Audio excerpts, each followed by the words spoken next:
और channel friends मैं सबका अपने चैनल स्टॉक्स फॉर लाइफ पे बहुत स्वागत करता हूँ दोस्तों। ये फिल फैमिली डे फिल्म बस आज 2 सितंबर रही बात भारतीय शेयर बाजार की, तो फ्लैट नोट के संग क्लोजिंग हमें दिखाई ज़रूर पड़ी है। बट इसी बीच में गाइस आरबीआई की एक बहुत ही उम्दा कमेंट्री हमें देखने को मिल रही है। और मेरा ऐसा मानना है कि स्टॉक मार्केट में कैसे अगर आपको विनर कैटेगरी में जाना है तो कुछ बोरिंग चीज़ पर आपको फोकस होना चाहिए। बहुत लोग इस इंडियन इकोनॉमी को समझ नहीं पाते हैं कि आरबीआई गवर्नर क्या बोल रहे हैं, उनका स्टैंड क्या है, आने वाले कल में वो क्या टेक ले सकता है और इसका इम्पैक्ट पॉजिटिव साइड में कहाँ पड़ेगा, नेगेटिव साइड में क्या कहाँ पड़ेगा। तो देखिए जब मैंने अपनी जर्नी स्टार्ट करी थी तो मैं भी सिर्फ स्टॉक पे फोकस करता था, बट धीरे धीरे गैस मैंने ये अपनी हैबिट डाली कि यहाँ पे गैस जो बड़े बड़े फाइनेंस मिनिस्ट्री हैं, बात की जाए आरबीआई गवर्नर हैं, उनका यहाँ पे क्या क्या स्टैंड देखने को मिल चुका है। बिकॉज इकोनॉमी ठीक चलेगी तो मार्केट भी आने वाले कल में ज़रूर ठीक चलेगा। तो इसी बीच में गैस आने वाले कल में क्या प्रोजेक्शन आरबीआई कर रही है और यहाँ पे गैस कौन कौन से पॉइंट आपके लिए बहुत ही इंपॉर्टेंट हो जाते हैं, तो मैं बहुत ही सरल भाषा में आज के दिन गैस पूरा इवेंट क्या हुआ है मैं ज़रूर बताने की कोशिश करूँगा। चैनल फर्स्ट टाइम होंगे सब्सक्राइब कर सकते हैं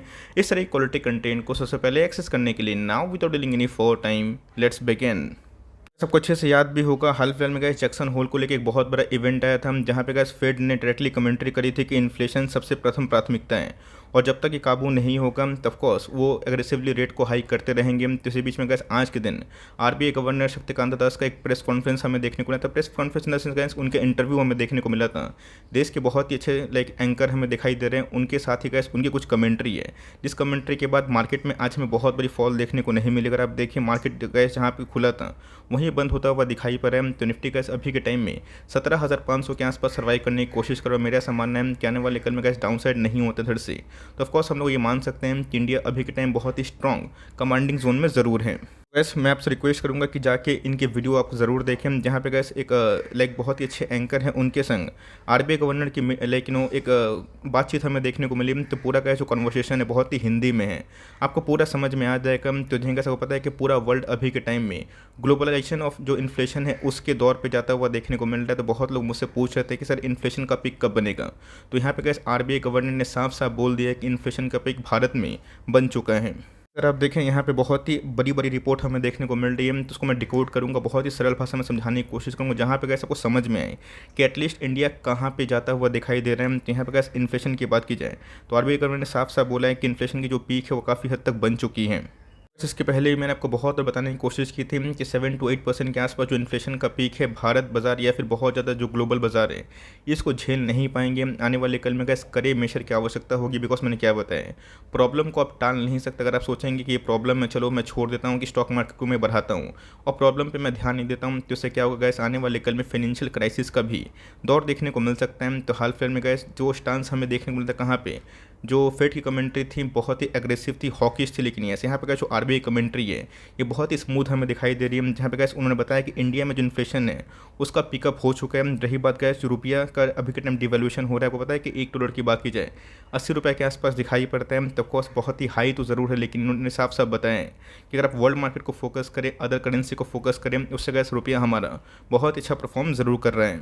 बात की जाए इन्फ्लेशन को छोड़ के और ये बहुत ज़्यादा इम्पैक्ट हमें देखने को मिलता है। वो पता है कि बहुत जगह पे गैस इसका लेके बहुत ज़्यादा फियर था, चर्चा भी हो रहा था, बहुत लोगों ने पूछा भी कि सर चलिए मान लेते हैं आप तो ठीक बोल रहे हैं कि रेट हाइक होगा, चलो अच्छी बात है, प्रॉब्लम को हम लोग को टालना नहीं चाहिए, लेकिन यस इससे क्या होगा कि आने वाले कल में जो ग्रोथ है उसकी संभावना थोड़ी सी कम हो जाएगी। यहाँ पे गैस आरबीआई ने साफ कर दिया है कि ये जो इन्फ्लेशन को काबू करने की कोशिश कर रहे हैं, इससे क्या होगा कि ये ग्रोथ पे जो सीधा इम्पैक्ट पड़ता है उसको बहुत ही मिनिमम इम्पैक्ट करवाना चाहते हैं। तो अगर आप देखें will try to minimize impact on growth when tackling inflation. तो गैस अभी के टाइम को अच्छे से पता है कि इंडिया बहुत ही रोबस्ट पोजीशन पे है, इसीलिए गैस इंडियन मार्केट में गिरावट तो पिछले कुछ समय से हुई है, लेकिन ये वर्ल्ड मार्केट गैस कुछ ज़्यादा ही सफ़र कर रहा है। आने वाले कल पे गैस पॉलिसी पे ही बहुत डिपेंडेंट होती है। मैंने क्या बताया कि सरकारी एजेंसी से कुछ खबर आती है, आरबीआई गवर्नर क्या बोलते हैं, एफएम क्या बोलती है, प्रधानमंत्री क्या बोलते हैं, इन पे फोकस करें, नॉइस से फोकस ना करें। बिकॉज आपको पता है कि ग्लोबल फैक्टर अभी के टाइम में ये इन्फ्लेशन का पीक दिखाई नहीं दे रहा है। बहुत जगह पे गैस यूएस में तो ऑलमोस्ट पीक बहुत लोग बात कर रहे हैं, लेकिन यस अभी गैस यूरोपियन संघ की बात की जाए उनके इन्फ्लेशन पीक हमें बढ़ते हुए देखने को नहीं मिल रहे हैं। तो ऑफकोर्स अभी के टाइम का जो एक्टिविटी है ये ग्लोबल एक्टिविटी कुछ ज़्यादा ही इन्फ्लेशन को लेकर फोकस कर रही है। लेकिन यस इंडियन गवर्नमेंट ने साफ साफ बताया बता दिया है कि इंडिया के पास वो साधन है जो आने वाले फाइनेंशियल ईयर में इन्फ्लेशन को जो 7-8% के आसपास दिखाई पड़ रहा है उसको ये 5% के आसपास ले आ सकते हैं। आने वाले कल में गैस रेट हाइक को लेकर इन्होंने कोई कमेंट नहीं दी, ना ही इन्होंने येस बोला है ना ही नो बोला है, बट मेरे हिसाब से इनकी इस कमेंट्री से साफ साफ पता चलता है कि डेटा पे निर्भर करते हुए आने वाले कल में गैस इनका जो स्टैंड है ये एकोमोडेटिव है, जो गैस फेड की कमेंट्री से हमें दिखाई नहीं पड़ रहा था। तो गैस इन्होंने साफ साफ इधर पे यही बताया है। डोमेस्टिक इकोनॉमी की बात की जाए ये बहुत ही हद तक रिसाइलेंट हमें देखने को मिल रही बात इनका जो प्रोजेक्शन था आरबीआई का, जो जीडीपी फोरकास्ट आने वाला है 15.3% के आसपास, लेकिन दोस्तों अनफॉर्चुनेटली वो 13.3% के आसपास ही देखने को मिला। बट येस मार्केट में सच कोई बड़ी फॉल नहीं थी, बिकॉज बेस केस से गैस हमें लाइक जीडीपी में अच्छी खासी ग्रोथ देखने को मिली, बट येस अनुमान से थोड़ा कम ज़रूर था। उन्होंने बताया कि ऐसा क्यों ऐसा हुआ है, इसको लेके स्टडी करेंगे आने वाले कल में। क्या जो इंडिकेटर्स है हाई फ्रीक्वेंसी को लेके इसके ऊपर भी इनकी चर्चा ज़रूर कंटिन्यू रहेगी। रही बात दोस्तों आने वाले कल में जो एमपीसी की मीट होने वाली है इस पर ये डिस्कस करेंगे कि जो ग्रोथ है वो कैसे हो सकते हैं। लेकिन यस उन्होंने साफ साफ बताया कि ग्लोबल स्लोडाउन की वजह से इन्फ्लेशन का जो पीक बना है भारत में इसके वजह से बहुत चैलेंजेस हमें देखने को मिले। बट यस इनको इनकी जो कुछ पॉलिसीज़ हैं वो भारत के पॉलिसीज़ के साथ ही चलते हुए देखने को मिल रही। इन्होंने कहा इनडायरेक्टली ऐसा बोला है कि फेड जो कर रहा है करने दीजिए, हम लोग को अपनी ग्रोथ पे ज़्यादा फोकस करने की आवश्यकता है। कुछ बातें गैस मैंने इधर पर ऑब्जर्व करी जहाँ पे इन्होंने कुछ घुमा के बात बोला, लेकिन यस उसमें गैस मेरे हिसाब से कोई डर का भय का माहौल नहीं था। जो गैस कमेंट्री हमें फेड की तरफ से देखने को मिली उसमें एक डर का माहौल दिखाई पड़ा। But yes RBI governor gas उधर पे मीटिंग थी इसमें सीधा गैस हमें जो ग्लोबल इम्पैक्ट था इसके ऊपर फोकस उन्होंने ज़्यादा किया था। बताया था कि इंडियन गवर्नमेंट आने वाले कल में ऑफकोर्स रेट तो हाइक कर सकती है, लेकिन यहाँ पे गैस जो इन्फ्लेशन है इसको काबू करने के लिए बट उन्होंने यही बताया कि आने वाले कल में इनका जो स्टैंड होने वाला है वो इनडायरेक्ट वे से गैस काफ़ी एकोमोटिव हो सकता है। आपको बताया कि हाल फिलहाल में हमारी एफएम ने 7.4% के आसपास एफवाई 23 तक जो फोरकास्ट बताया था, तो यहाँ पे गए जो आरबीआई का फोरकास्ट है वो 7.2% के आसपास दिखाई पड़ रहा है। क्वार्टरली बेसिस की बात की जाए किसी क्वार्टर में अप होता है किसी क्वार्टर में डाउन होता है। ऑल्दो अगर आप देखें तो 7.2% जो मेरे हिसाब से बहुत ही अच्छा है। अगर आप ग्लोबल इकोनॉमी को ध्यान दें तो 3.6% के आसपास का फोरकास्ट है, जहाँ पे गैस नोमुरा सहित गोल्डमैन सैक्स सहित बैंक ऑफ अमेरिका सहित बहुत लोगों ने बहुत सारे देश की इकोनॉमी को डाउनग्रेड किया है। तो उससे भी अगर आप ध्यान से पढ़ें तो ऑफकोर्स इंडिया का अभी के टाइम में एक लीडर इकोनॉमी बनता हुआ दिखाई ज़रूर दिया है। आने वाले कल में अगर डॉलर में और ही मजबूती आती है हमारा रुपया गिरेगा तो कोई खुशी मनाने वाली बात तो नहीं है। लेकिन यस हम ये देखना है कि दूसरा घर कैसे चल रहा है। मेरे हिसाब से गैस आपको ये फोकस करना चाहिए। दूसरा घर इन द सेंस क्या कि जितने भी अदर करेंसीज हमें दिखाई पड़ते हैं, यूरोस की बात की जाए, फ्रैंक्स की बात की जाए, इन सब में क्या माहौल देखने को मिल रहा है। तो ऑफकोर्स अगर आप उससे कंपेयर करें तो यस हमारा गैस रुपया तो कमज़ोर हुआ है, बट यस उनके कंपेरिजन में काफ़ी कमज़ोर नहीं हुआ है। तो ऑफकोर्स इंडिया की करेंसी की बात की जाए कमज़ोरी में तो मिल रहा है, लेकिन यस दूसरे कंट्री से गैस थोड़ा सा मजबूत ज़रूर है। टाइम को पता है गैस कि मार्केट में बहुत सारी न्यूज़ हमें देखने को मिल रही है जहाँ पे ओपेक की फिर से मीटिंग होने वाली है। कौन सी मीटिंग? जहाँ पे वो अपने इनपुट जो सप्लाई से उसको बढ़ाने वाले हैं या फिर घटाने वाले हैं, इसको लेकर कमेंट्री आने की संभावना में दिखाई पड़ सकती है। तो ऑल्दो गैस ब्रेंट क्रूड की बात की जाए 94 के आसपास दिखाई पड़ता है। हाल फिलहाल में गैस अभी 130 के आसपास था। बड़े बड़े ब्रोकर्स ने गैस 150 170 के आसपास टारगेट, जैसे मैंने आपको साफ साफ बताया था कि बहुत ही लंबे अरसे तक ये आपको 150 130 के आसपास दिखाई नहीं देगा। बिकॉज इंडिया की बात की जाए आपको अच्छे से पता है कि हम लोग डिपेंडेंट तो ज़रूर है, लेकिन यस हमारी गैस जो एनर्जी कंजम्पशन है वो दूसरे कंट्री से थोड़ी सी कम दिखाई पड़ती है। बिकॉज उनका गैस पूरा जो डिपेंडेंसी है ये सिर्फ और सिर्फ नेचुरल गैसेस पे, ऑयल्स पे दिखाई पड़ता है। तो इंडिया की अगर हालत ख़राब होगी तो वर्ल्ड इकोनॉमी की हालत उससे ज़्यादा ख़राब होगी। तो आने वाले कल में गैस बहुत ही लंबे टाइम तक क्रूड सर्वाइव नहीं करेगा 100 के ऊपर। ऑफकोर्स गैस अभी के टाइम अगर आप देखें तो क्रूड में हमें थोड़ी सी नरमी दिखाई ज़रूर दी है।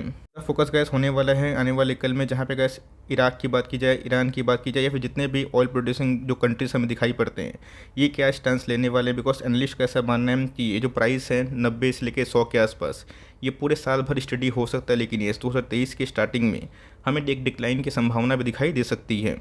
रही बात भारतीय बाजार की, तो जहाँ गैस इकोनॉमी ठीक नहीं चलेगी तो मार्केट कैसे ठीक चलेगा। बिकॉज मार्केट का वो पता है गैस की इकोनॉमी पे ही बहुत डिपेंडेंसी होती है। इकोनॉमी ठीक चलेगी तो मार्केट गैस चिंता को करने की आवश्यकता नहीं। और मैंने क्या बताया ये सब कुछ न्यूज़ है जिसका पता होना आप सबके लिए बहुत ही इंपॉर्टेंट है। बिकॉज हमारा देश कहाँ जा रहा है, कौन कौन से फैक्टर्स हैं जो फ्यूल काम कर रहे हैं, कौन कौन से फैक्टर्स हैं जो गिराने का काम कर रहे हैं, इस पे हमारी फोकस होनी चाहिए। और अगर आप देखें तो निफ्टी ऑल टाइम हाई से बहुत डिस्काउंट में अवेलेबल नहीं, लेकिन यस ऐसे बहुत सारे इंडिविजुअल स्टॉक्स में गैस ब्रेकआउट की एकदम जो लहर है वो धीरे धीरे दिखाई ज़रूर दे रही है।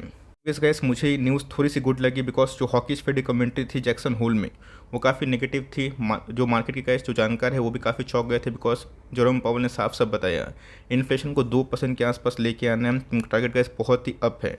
तो इसका गैस जो फुटप्रिंट है आरबीआई ने फॉलो नहीं किया, उनकी गैस अभी तक कोई मंशा दिखाई नहीं पड़ रही है कि हॉकिश लाइक स्टैंड ले, बिकॉज इसके पहले मुझे याद है कि जब फेड एग्रेसिवली रेट हाइक कर रहा था वहाँ पे गैस आरबीआई गवर्नर ने बहुत ही एग्रेसिवली रेट हाइक नहीं किया था। तो इससे ये समझ में आता है कि इंडिया का इकोनॉमी अभी के टाइम वर्ल्ड इकोनॉमी से काफ़ी अच्छा चल रहा है। और यही रीजन है कि इसके डीजीआई में एक साल में अगर आप देखें 10% डाउन का परफॉर्मेंस है, बट यस इंडियन मार्केट की बात की जाए 1.17% अब। इसका मतलब इतना है 11 से 12% के आसपास डिफरेंस दिखाई पड़ा, और यही डिफरेंस गैस इंडिया की स्ट्रेंथ को सीधा डिमॉन्स्ट्रेट जरूर करता है। इस गैस मैं आपको रिक्वेस्ट करूंगा कि इनका इंटरव्यू पूरा देखें, और भी उन्होंने बहुत ज़्यादा क्रेडिट ग्रोथ के बारे में डिस्कस किया था, तो उसको मैं इंडिविजुअल स्टॉक के बारे में कौन कौन से स्टॉक में बेनिफिट होगा ज़रूर कवर करूँगा। ऑल दो इन सब न्यूज़ पे आपकी फोकस ज़रूर होनी चाहिए। तो ये कमेंट्री आप कैसे लेगा इस, और आरबीआई का जो स्टैंड है आपको अच्छा लगा या फिर नहीं लगा, कमेंट बॉक्स में ज़रूर ड्रॉप कर सकता है। वीडियो सही लगी तो लाइक ज़रूर करिएगा, चैनल फर्स्ट टाइम होंगे सब्सक्राइब करके बेल आइकन को प्रेस नहीं करिएगा तो कोई नोटिफिकेशन आप तक नहीं पहुंचेगी। तो कैसे मिलते हैं जल्दी ही, तब तक के लिए bye, thanks for listening friends, God bless you all.